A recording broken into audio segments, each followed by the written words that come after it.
ایک گاؤں میں ایک لڑکی رہتی تھی جس کی یہ ڈیمانڈ تھی کہ شادی اس سے کرے گی جو شخص اسے باپردہ رکھے گا۔ ایک نوجوان اس شرط پر شادی کے لیے راضی ہو گیا۔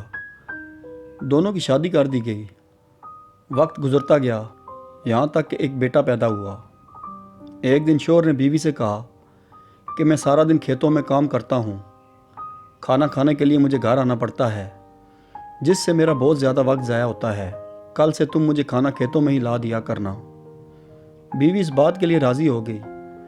وقت مزید گزرا تو ان کے یہاں ایک اور بیٹا پیدا ہوا جس پر شوہر نے کہا کہ اب گزارا کرنا مشکل ہو گیا ہے، تمہیں میرے ساتھ کھیتوں میں میرا ہاتھ بٹانا پڑے گا۔ بیوی اس بات کے لیے بھی راضی ہو گئی لیکن وہ دل سے خوش نہیں تھی کیونکہ اب وہ بے پردگی تک پہنچ گئی تھی۔ تیسرے بیٹے کی پیدائش پر اس کا شوہر اسے مکمل بے پردگی تک لے آتا ہے۔ وقت گزر گیا اور اولاد بڑی ہو گئی۔ ایک دن یوں ہی بیٹھے شوہر ہنسنے لگا۔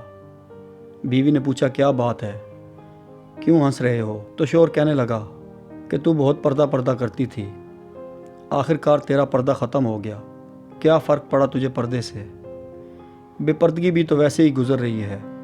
بیوی نے کہا کہ تم ساتھ والے کمرے میں چھپ کر بیٹھ جاؤ، میں تمہیں پردے اور بے پردگی کا فرق سمجھاتی ہوں۔ شوہر نے کہا ٹھیک ہے، اور وہ کمرے میں چھپ کر بیٹھ گیا۔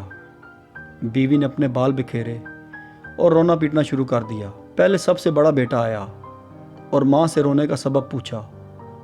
ماں نے کہا تیرے باپ نے مجھے مارا ہے۔ بیٹے نے کہا تو کوئی بات نہیں، وہ آپ سے محبت بھی تو کرتا ہے، آپ کا خیال بھی تو رکھتا ہے۔ اس نے ماں کو سمجھایا اور چلا گیا۔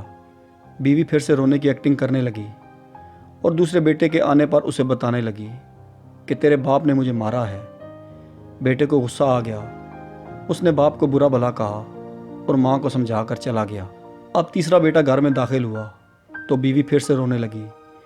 چھوٹے بیٹے کے پوچھنے پر اس نے بتایا کہ تیرے باپ نے مجھے مارا ہے۔ یہ سنتے ہی وہ غصے سے آگ بگولا ہو گیا اور اونچی آواز میں گالیاں دیتے ہوئے ڈنڈا اٹھا لیا اور کہنے لگا کہ ابھی باپ کی خبر لیتا ہوں۔ اتنی دیر میں بیوی اٹھ کھڑی ہوئی اور اپنے شوہر کو آواز دے کر باہر بلایا۔ پھر کہنے لگی کہ میرا پہلا بیٹا پردے میں ہوا تھا، اس لیے اس نے تیرا پردہ رکھا۔ دوسرا نیم پردے کے زمانے میں پیدا ہوا، اس لیے اس نے تیری آدھی لاج رکھی، جبکہ تیسرا بیٹا جو مکمل بے پردگی میں پیدا ہوا تھا وہ مکمل طور پر تیری عزت کا پردہ اتارنے لگا۔ سبق یہ ہے کہ پردہ عورت کا فطری تقاضا ہے اور جو اللہ تعالیٰ کی طرف سے حکم بھی ہے، جس کی بے شمار حکمت خالق کی جانتا ہے۔ اور یہ دنیاوی قاعدہ بھی ہے کہ اگر آپ کسی گاڑی کو چلانے کے لیے اس کی ہدایت کے بغیر چلانا شروع کریں تو وہ یقیناً برباد ہو جائے گی۔ بات ہے تو کڑوی لیکن ہے سچی کہ ایک مرد کی غیرت کا اندازہ اس کی عورت کے لباس اور پردے سے لگایا جا سکتا ہے۔ خواہشات اپنی مرضی سے اٹھائے ہوئے بوجھ ہیں، اگر اپنی پرواز بلند رکھنی ہے تو بوجھ ہلکا رکھیں، سفر آسان ہو جائے گا۔ اگر دل دکھانے پر بھی کوئی شخص آپ سے شکایت نہ کرے تو اس شخص سے زیادہ محبت آپ سے کوئی نہیں کر سکتا۔ کتنی خوبصورت ہوتی ہے وہ محبت جو وقت کے ساتھ بدلتی نہیں ہے، ورنہ اظہار محبت کے کچھ وقت بعد محبتیں پھیکی پڑ جاتی ہیں، پھر انہیں ٹوٹی ہوئی جوتی کی طرح گھسیٹا جاتا ہے۔ آخری دن تک پہلے جیسی محبت ہی معجزہ ہوتی ہے۔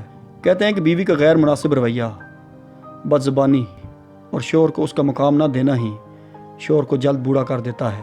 کوئی مکمل کسی دوسرے جیسا نہیں بن سکتا اور بدلنا ضروری بھی نہیں ہے۔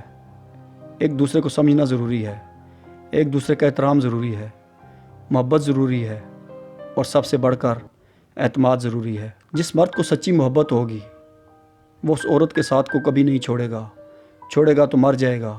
غلطی نہ ہونے کے باوجود، سب ختم ہونے کے قریب ہونے کے باوجود وہ اسے کھونے کے ڈر سے معافی مانگ لے گا۔ یہی اصل محبت کی علامت ہے۔ ایسا مرد ہیرا ہے اور ایسی عورت خوش نصیب ہے۔